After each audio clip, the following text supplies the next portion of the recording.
Halo, assalamualaikum. Kembali lagi bersama kakak di Les Matkim. Oke, kali ini kita akan membahas ya untuk bagian esai asesmen harian untuk kimia kelas 12 semester 1. Saya ambil dari buku Intan Pariwara.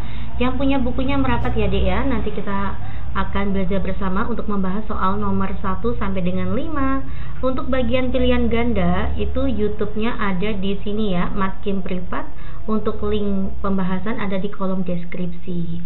Nomor 1, XOH merupakan basa lemah sebanyak 8 mol ya, ada 8 mol dilarutkan dalam air jika tersisa 6 mol. Oke.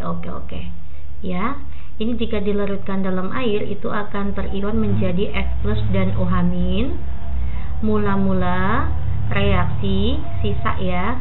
Nah, mula-mulanya itu adalah 8 mol.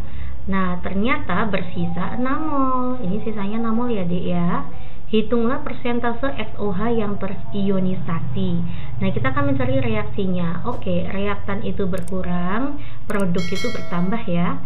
Rumusnya alfa itu adalah mol reaksi dibagi dengan mol mula-mula. Ya. Ini mol reaksi ya. Molnya reaksi. Nah, dibagi mula-mula. Kalau ditanya persentasenya, maka saya kali dengan 100% langsung ya. Oke, yuk. Mol yang bereaksi berapa, Dek? 8 dikurangi berapa nih biar 6? Maka dikurangi 2. Maka yang bereaksi itu adalah 2 mol. Maka saya masukkan sini, reaksi adalah 2 mol. Mula-mulanya 8 dikali dengan 100%. Gitu ya, Dek ya. 2, ini 4 ya, Dek. 100 dibagi 4 itu adalah 25. Jadi yang bereaksi itu adalah 25%. Next ya, kita masuk ke soal nomor 2. Diketahui ada Br2 ditambah dengan KOH menghasilkan KBr dan KBrO3. Setarakan persamaan reaksi redoks berikut. Ini adalah suatu reaksi disproporsionasi ya, karena satu zat mengalami reduksi sekaligus mengalami oksidasi ya. Jadi reduktor dan oksidatornya adalah zat yang sama. Kita akan coba ya, setarakan ya. Br2 itu adalah unsur bebas, maka biloxnya adalah 0. Nah, ke sini ya, K itu plus 1, maka Br-nya nanti min 1. Nah, Br-nya 2, loh kok sini Br-nya cuma 1, saya kalikan 2. Biar Br-nya sama-sama 2 ya. Oke. Nah, 0 ke min 1 itu turun 1 karena sudah Br-nya yang terlibat 2, saya kalikan 2. Selanjutnya, O itu min 3, O itu min 2, min 2 kalikan 3 itu min 6, K itu adalah plus 1, maka nanti Br-nya plus 5. 0 ke 5, maka nanti naik 5, tapi hati-hati, sini Br-nya 2, loh kok sini Br-nya 1 Mbak, saya kalikan 2. Karena dikalikan 2, makanya juga kalikan 2. Maka nanti jadi min 2, sini adalah plus 10. Lalu saya kalikan silang ya, maka nanti sini kita kalikan 5, nanti ini kita kalikan 1. 5 kalikan 2 10, 10 kalikan 1 adalah 10. Oke ya. 5 ditambah 1 itu adalah 6. 6 kita letakkan di sini ya, maka nanti 6 Br2 ya ditambah dengan KOH menghasilkan 5 dikalikan 2 itu adalah 10 ya. Maka nanti sini 10 apa? 10 KBr ditambah dengan 1 kalikan 2 itu tetap 2 ya. 2 BRO3. Soal ini ada yang kurang ya, Dek. Itu harusnya 2 KBRO3, ada K-nya. 2 KBRO3. Nah, udah ya, kita coba akan setarakan ya. BR-nya 12, di sini 10 ditambah 2 itu juga 12 ya. K-nya berapa di ruas kanan? 2 ditambah 10, 12 ya. Kita letakkan sini juga 12. Lalu H-nya nih, H-nya di sini 12. Di sini nggak ada H, Mbak, maka saya tambah H2O. Biar sama-sama H-nya ada 12, maka koefisiennya 6 ya. 6 kalikan 2 kan 12. Lalu kita lihat oksigennya ya, Dek. 2 kalikan 3 itu 6, ditambah 6 dikalikan 1 adalah 6. Maka jumlah oksigennya itu adalah 12. Di sini oksigennya juga 12. Sudah setara semuanya. Inilah penyetaraan redoksnya. Oke ya. Kita lanjut ke poin B. Jika 0,5 mol gas bromin, ini gas brominnya ya, 0,5 mol, terdisproporsional secara sempurna, tentukan jumlah mol elektron yang terlibat. Ditanya jumlah mol elektron ya, rumusnya jumlah mol elektron dibagi dengan mol yang terlibat untuk Br2 sama dengan koefisien elektron. Di sini adalah koefisiennya Br2. Nah, jumlah mol elektronnya nggak ngerti ya. Inilah jumlah mol elektron. Lalu molnya Br2 itu adalah 0,5. Lalu koefisiennya Br2 itu adalah 6. Ya, koefisien elektronnya berapa, Dek? Ya, karena ini untuk 6, 12, 10, 2, 6. Ini kan sebenarnya bisa disederhanakan ya. Karena ya, saya memasukkan koefisien Br2-nya 6, artinya ini belum disederhanakan. Untuk jumlah elektron yang terlibat juga jangan kita sederhanakan. Kalau yang disederhanakan tuh ini, 5 kalikan 1, 5. Berarti kalau yang belum disederhanakan, nanti elektron yang terlibat adalah 10. Baik ini maupun ini kan 10 elektron, gitu ya. Maka saya pakainya 10.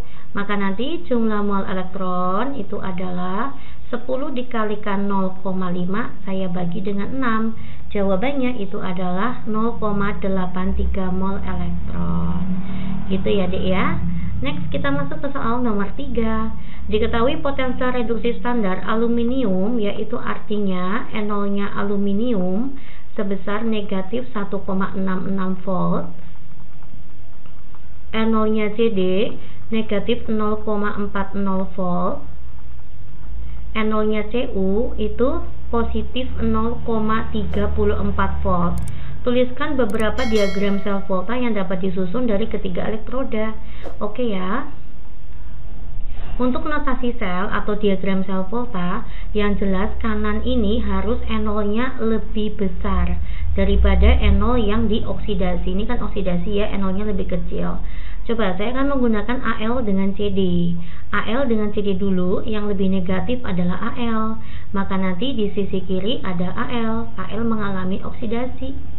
Nanti CD-nya mengalami reduksi ya, CD2 plus menjadi CD. Bisa juga nanti notasi selnya, kita bisa menggunakan aluminium dengan Cu. Aluminium mengalami oksidasi ya, maka aluminiumnya di kiri, yang di kiri itu oksidasi ya, yang di kanan itu yang reduksi, yang NO-nya lebih besar, Cu2 plus dengan Cu. Bisa lagi ya, Al dengan CD sudah, Al dengan Cu sudah. Nah sekarang gantian CD dengan Cu. CD dengan Cu kita lihat di sini ya, CD itu lebih negatif daripada Cu, maka nanti CD yang mengalami oksidasi. CD menjadi CD2 plus, Cu, sini ada Cu ya, Cu2 plus menjadi Cu ya. Jadi notasi selnya itu ada 3 kemungkinan. Oke ya, kita masuk ke poin B. Tentukan potensial sel masing-masing sel volta tersebut. Untuk potensial selnya ya, SL. SL untuk yang pertama, yaitu yang ini ya, D. Maka nanti NO-nya reduksi, NO-nya CD saya kurangi dengan NO-nya aluminium. Ya, maka nanti NO-nya CD berapa? Negatif 0,40 dikurangi negatif 1,66 volt. Maka nanti hasilnya positif 1,26 volt. Selanjutnya untuk SL yang sel kedua tuh ini ya, maka nanti NO-nya Cu dikurangi dengan NO-nya aluminium. NO-nya Cu berapa? Positif 0,34 ya, saya kurangi dengan negatif 1,66 volt. Hasilnya adalah positif 1,32 volt. Lanjut yang terakhir, untuk SL yang terakhir, untuk sel yang ketiga, jika reduksinya adalah Cu, maka nanti NO-nya Cu dikurangi dengan NO-nya CD. Nah, Cu-nya itu adalah 0,34 volt dikurangi CD-nya min 0,4 volt. Hasilnya adalah positif 0,74 volt. Ya, inilah hasil untuk potensial sel ketiga notasi sel tersebut ya. Sekarang kita ke poin C. Tuliskan reaksi selnya. Ya, kita masuk ke reaksi sel ya. Untuk sel yang pertama itu yang ini ya, Dek. Maka nanti yang di katode siapa, yang di anode siapa dulu? Yang di katode adalah CD. CD mengalami reduksi ya, Dek. Maka nanti CD2+ menjadi tambahin E ya. Ditambah dengan 2 elektron menghasilkan CD. Ini fasenya solid. Untuk oksidasinya itu adalah aluminium Al menjadi Al3+ plus 3E. Lalu elektronnya kita kalikan silang ya, sini kali 3, sini kalikan 2. Ya, kita akan kalikan silang ya, Dek ya. Maka nanti reaksi selnya itu adalah 3CD2+ ditambah dengan 2Al menghasilkan 3CD ditambah dengan 2Al3+. Nah, inilah reaksi selnya untuk sel yang ke-1 ya. Nah, sekarang kita akan masuk ke sel yang kedua. Yang katodanya itu adalah ini ya. Ini katodanya adalah Cu ya. Maka Cu mengalami reduksi, Cu2+ ditambah dengan 2 elektron menghasilkan Cu. Lalu anodanya itu adalah aluminium ya. Ini aluminium. Maka nanti aluminium menghasilkan Al3+ plus 3E. Sama aja ya, ini 2, ini 3, saya kalikan silang, saya kalikan 3, saya kalikan 2. Maka nanti reaksi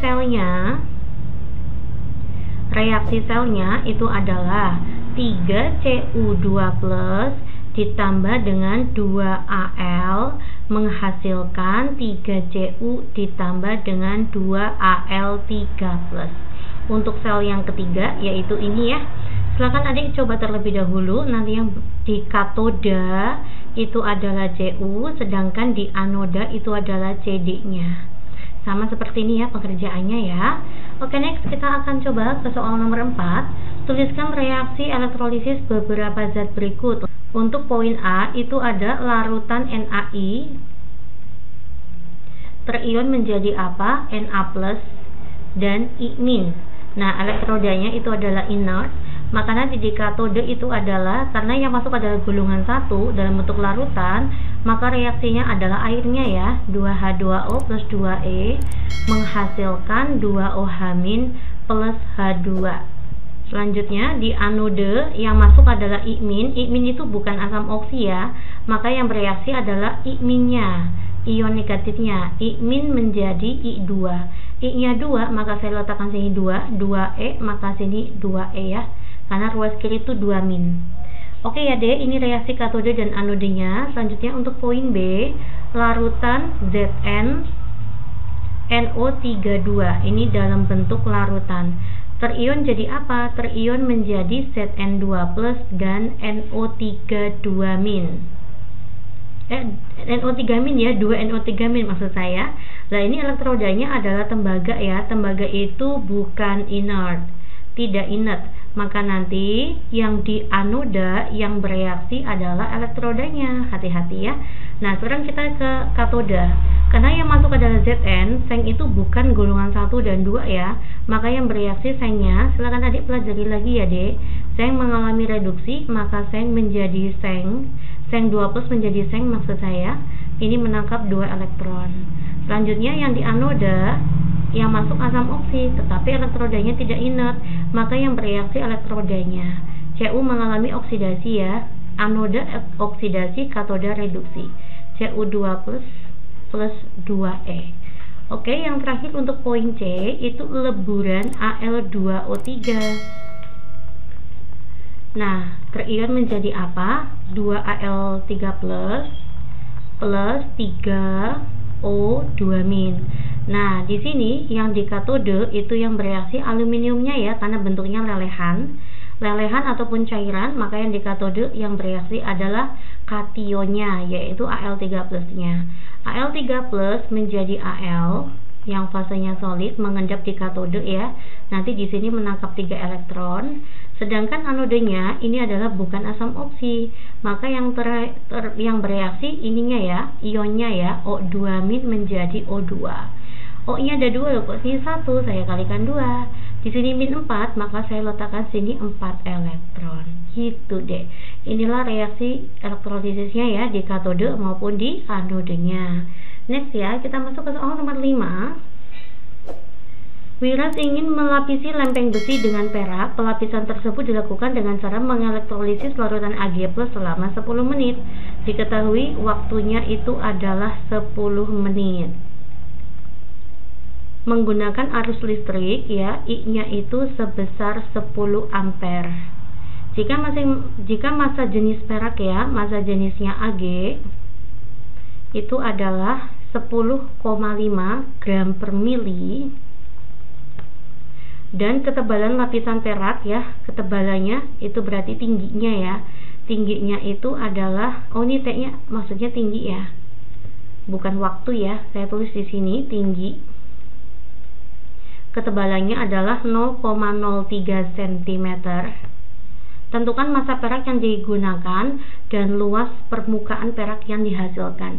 Ditanya adalah massanya perak yang digunakan dan luas perak yang dihasilkan. Ya, yang ditanya ada dua ya, Dek. Untuk mencari massa, kita bisa menggunakan hukum Faraday 1. Rumusnya massa itu apa? Rumusnya massa adalah E kalikan I dikali T dibagi dengan 96.500. Apa rumusnya E? Rumusnya E adalah atom relatif dibagi bilox. Karena ditanya adalah masanya Ag, maka nanti AR-nya Ag itu 108, biloxnya Ag itu 1. Ini Ag+ ya, maka biloxnya 1. I-nya itu berapa? 10 ampere. T itu dalam waktu detik ya, maka nanti 10 dikali 1 menit itu 60 detik. Saya bagi dengan 96.500. Nah, tinggal kita hitung ya. 108 dikalikan 10 dikalikan 10 dikalikan 60 ya, Dek. Itu adalah 648.000. Kita bagi dengan 96.500. Hasilnya adalah 6,715. Inilah massa yang dihasilkan. Nah, ini udah ketemu ya. Sekarang kita mencari luas. Dari massa jenis ya, rumusnya Rho itu adalah M per V. Maka nanti rumusnya volume ya, saya mencari volume di sini. Rumusnya volume itu adalah massa dibagi dengan massa jenis. Massanya adalah 6,715. Ini massanya ya. Lalu saya bagi dengan massa jenisnya itu 10,5. Oke, saya bagi dengan 10,5 dulu ya.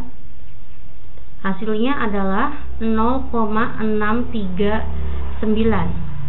Atau saya buat 0,64.